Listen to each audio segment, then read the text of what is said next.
Una inspectora de seguros desapareció mientras inspeccionaba los daños en una propiedad tras una grave tormenta. Las corrientes de agua de un río cercano aportaron algunas respuestas. Y las pruebas forenses halladas en una pieza de motocicleta y en el sobre de un banco explicaron el motivo del crimen.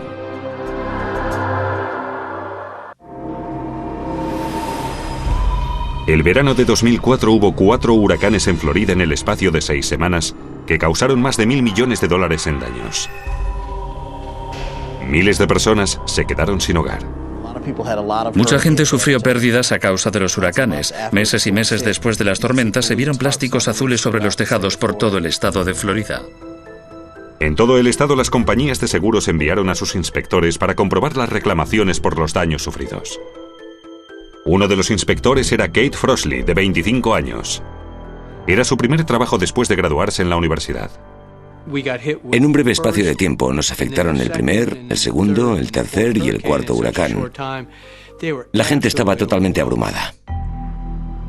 Un viernes por la noche, tras una dura semana de trabajo, Katie tenía que encontrarse con un grupo de amigos en un restaurante de la zona, pero no se presentó.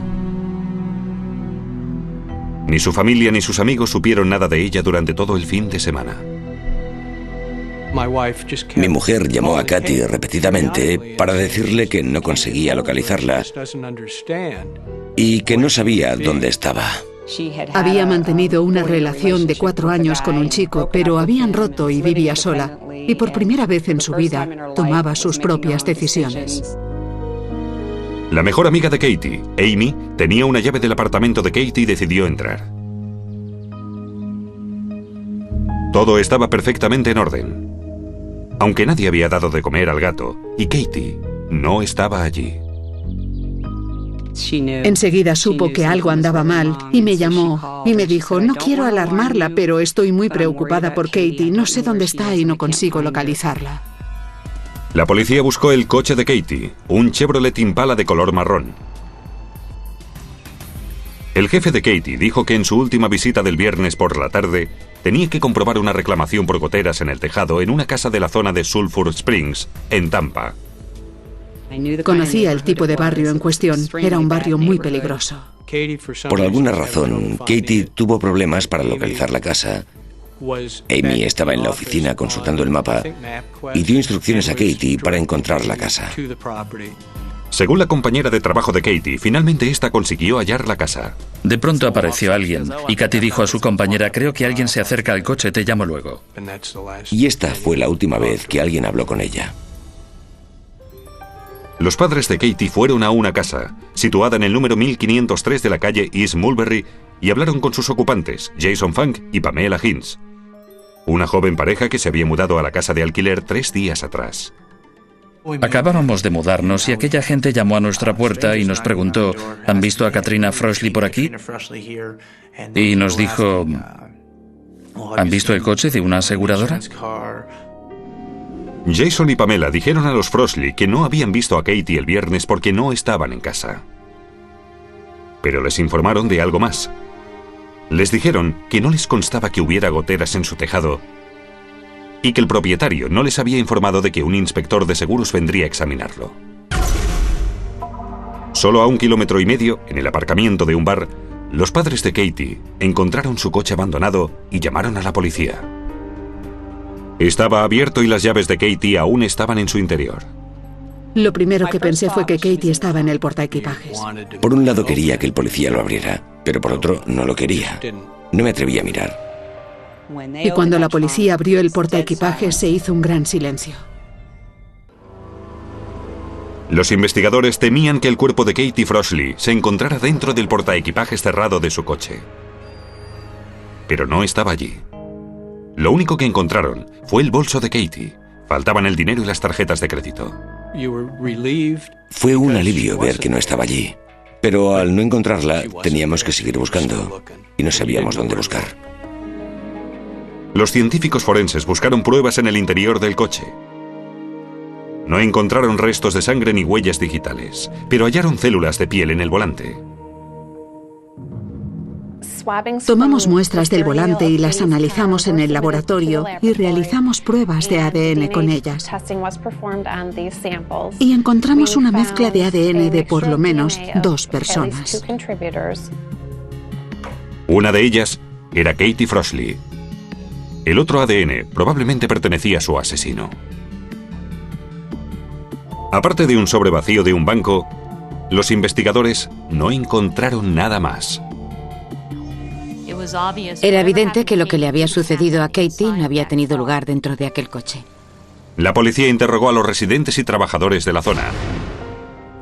Y encontraron a un portero que había visto cómo un hombre dejaba el coche de Katie en el aparcamiento el día anterior. Un testigo vio a un hombre blanco de 1,80 m aproximadamente que salía del coche. Llevó el coche al aparcamiento, bajó del coche y se alejó andando, pero dejó las llaves dentro del vehículo, dejándolo abierto. Los investigadores registraron la zona entre el lugar de la última visita concertada de Katie y el aparcamiento donde se descubrió su coche, más o menos a 1,5 kilómetros de allí. El detective Masucci tuvo una intuición y registró la ribera del río Hillsborough, y por fin encontró algo. Mientras examinaba el agua con mi linterna, advertí algo de color blanco. Lo inspeccioné más a fondo y tardé unos minutos en reconocer lo que era, pero me pareció que se trataba de un sujetador, porque vi un trozo del tirante del sujetador. Entonces supe que había dado con algo importante, que allí había sucedido una tragedia. Pronto, los peores temores de todo el mundo se confirmaron. Era el cuerpo de Katie Frosley. Me derrumbé. Recuerdo que fue como si alguien me pegara un puñetazo en el estómago. Me doblé y caí al suelo. No podía creerlo. Katie llevaba aproximadamente 30 horas en el agua. Daba la impresión de que la habían agredido sexualmente. Estas cosas no les pasan a gente como nosotros, les pasan a otros. Las leemos en los periódicos, las vemos por televisión, pero jamás pensamos que nos puedan suceder a nosotros. La autopsia reveló unas heridas causadas con un objeto romo en la parte de atrás de la cabeza de Katie. Era evidente que no murió ahogada, sino que probablemente la mataron y después la tiraron al agua. Por supuesto, cabía la posibilidad de que aún estuviera viva cuando la tiraron al agua, pero no podíamos saberlo con exactitud. No obstante, el forense encontró unas marcas distintivas en el cráneo de Katie. Unas marcas llamadas lesiones modelo. El arma homicida dejó una marca muy característica. Una marca circular, creo que de un tamaño de 1,2 centímetros. El forense dijo a los investigadores que las heridas deberían contrastarse con el arma homicida, si ésta podía encontrarse. Siempre que se encuentra una lesión modelo y también el arma homicida, resulta de gran ayuda para la investigación de un crimen. Las pruebas no demostraban que hubieran violado a Katie. Por ello, la próxima tarea de los investigadores fue descubrir la distancia que había recorrido el cuerpo de Katie en el río Hillsborough antes de que lo encontrara la policía.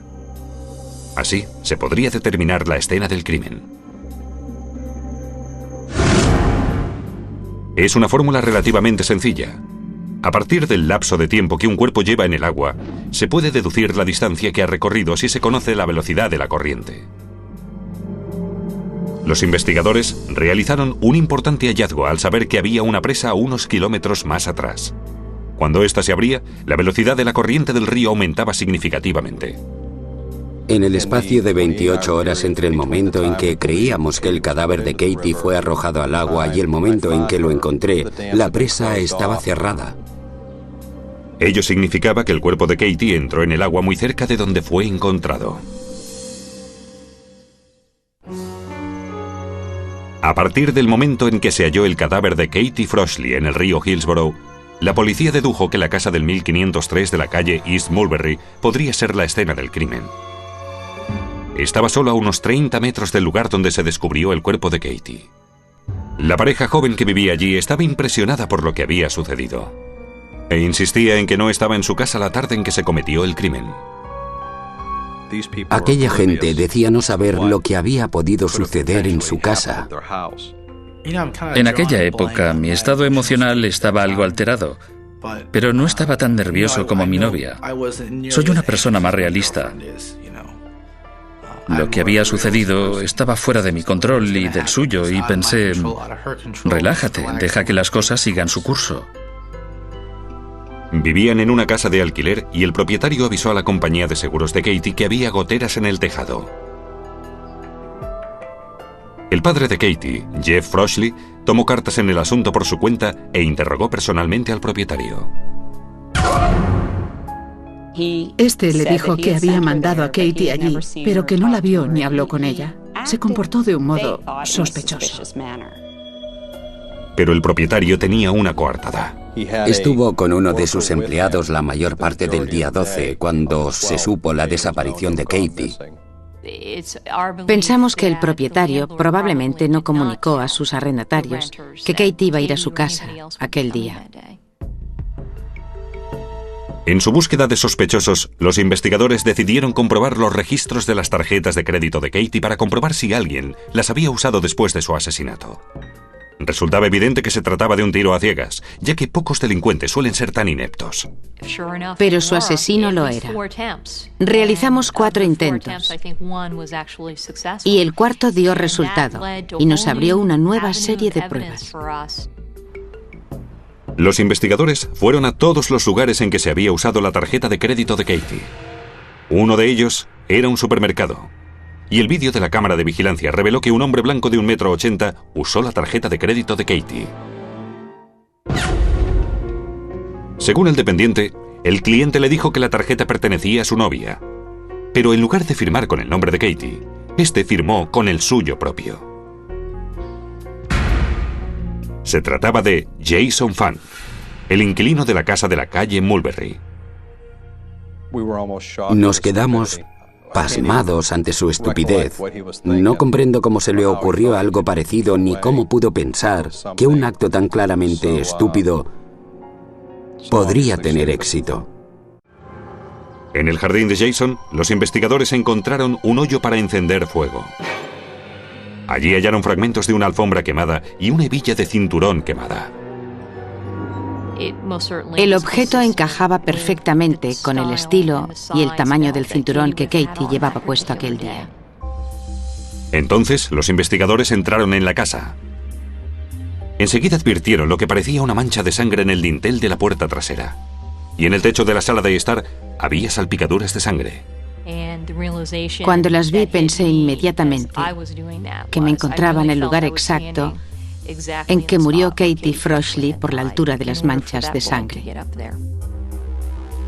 Los investigadores también encontraron una tarjeta para el peaje de autopista, cuyo número de serie estaba registrado a nombre de Katie, y una de sus tarjetas de crédito se encontraba en un estante encima del horno. Resulta increíble que dijera que no la había visto nunca cuando la tarjeta de visita de Katie estaba en su casa. Era casi como dejar migas de pan, por el amor de Dios. Finalmente, los investigadores siguieron el consejo del forense y buscaron algún objeto de la casa que pudiera ser el arma del crimen. Y lo encontraron en la sala de estar. Un tubo de escape de motocicleta de unos 90 centímetros. Lo habían limpiado a fondo. No había huellas discernibles ni restos de sangre. El extremo del tubo tenía una pieza circular para su montaje. Aquella pieza se usaba para conectar el tubo de escape a una motocicleta. Los analistas midieron la pieza y después desplegaron fotografías de las lesiones fatales de Katie. El extremo redondo de la pieza tenía un tamaño exacto a las heridas romas de la cabeza de Katie. La parte circular del tubo de escape tenía exactamente el mismo tamaño que la herida de su cuero cabelludo, lo cual hacía muy verosímil que se tratara del arma del crimen. Y durante el interrogatorio, los detectives advirtieron algo extraño en las zapatillas Nike de Jason. Mientras los detectives interrogaban a Fang, vieron lo que parecían gotas de sangre sobre sus Nikes. Las pruebas previas indicaron que se trataba de sangre humana. Después, los investigadores se acordaron del sobre del banco hallado en el coche de Katie. Así que lo rociaron con ninidrina, un producto químico que desveló una serie de huellas digitales casi perfectas. En el sobre había las huellas de Katie, así como las de Jason Funk. Así obtuvimos la prueba científica de que Jason Funk estuvo en el coche de Katie. Pero Jason Funk siguió negando que tuviera nada que ver con el crimen. Alegó que estaba en el río en el momento del crimen. Si hubiera estado en casa aquel día en lugar de estar navegando con mi lancha, quizás hubiera podido evitar que sucediera todo aquello. No hay nada. Ningún aspecto de mi vida que la pérdida de mi hija no haya afectado. Nada de nada. Trabajo, vacaciones, deportes, diversiones, tiempo libre. Me ha quedado un enorme agujero en mi vida. Y Kate era una chica tan dulce, brillante, feliz y animosa que resulta irreemplazable. Todas las hijas son así, pero ella era mi hija. La fiscalía afirmó que disponía de pruebas concluyentes de que Jason Funk había asesinado a Katie Frosley. Pero ¿cuál era el motivo? Jason había sido acusado anteriormente de delitos sexuales contra mujeres. Y 2 días antes del asesinato de Katie, Jason se había quedado sin trabajo. Tenían problemas de dinero. Se habían gastado casi todos sus ahorros en la fianza del alquiler de su casa, así que creo que su motivo fue la codicia. Esta es mi opinión.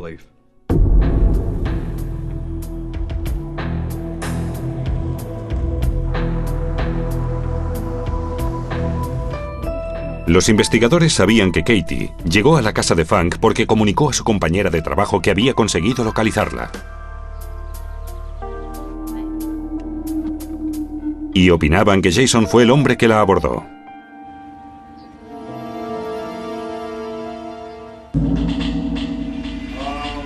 Cuando Katie entró en la casa para inspeccionar los daños del tejado, Jason estaba solo en su casa.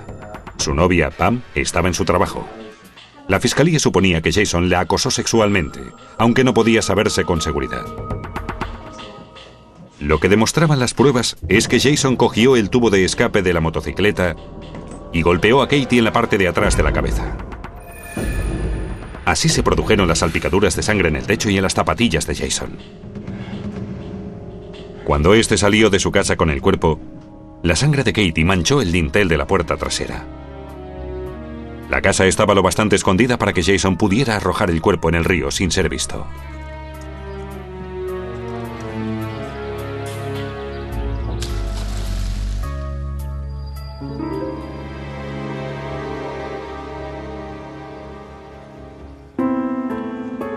Después, abandonó el coche de Katie cerca de un bar a 1,5 kilómetros de distancia, abrió el sobre del banco buscando dinero y cogió el dinero que llevaba y sus tarjetas de crédito.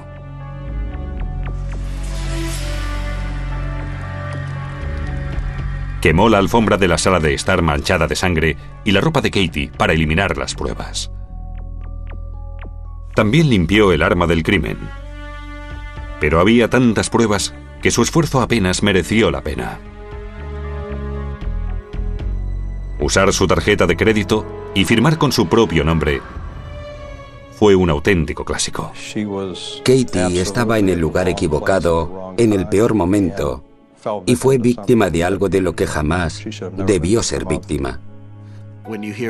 Cuando te enteras de casos como este, bueno, intentas pensar lo mejor de todo el mundo, pero a veces resulta difícil hacerlo al ver lo sucedido. 6 meses después del asesinato, el laboratorio forense concluyó las pruebas de ADN. La sangre de la casa de Jason y de sus zapatillas era de Katie Frosley. Y las células de piel del volante del coche de Katie eran de Jason. Conseguimos colocar una pieza más del rompecabezas. Conseguimos relacionar el ADN de la víctima con la escena del crimen y conseguimos relacionar el ADN de la víctima con el vestuario del asesino. Ante la posibilidad de una sentencia de muerte, Jason Funk aceptó declararse culpable de asesinato y a cambio le condenaron a cadena perpetua sin libertad provisional. Creo que es una tragedia total. Es una tragedia para él. Fue una tragedia para nuestra hija y una tragedia para nosotros y para su familia. Jason Funk todavía afirma que no tuvo nada que ver con el crimen. Alega que se declaró culpable solo para evitar la sentencia de muerte. Pero las pruebas forenses afirman lo contrario. En este caso, el análisis forense fue clave para llevar al asesino ante la justicia.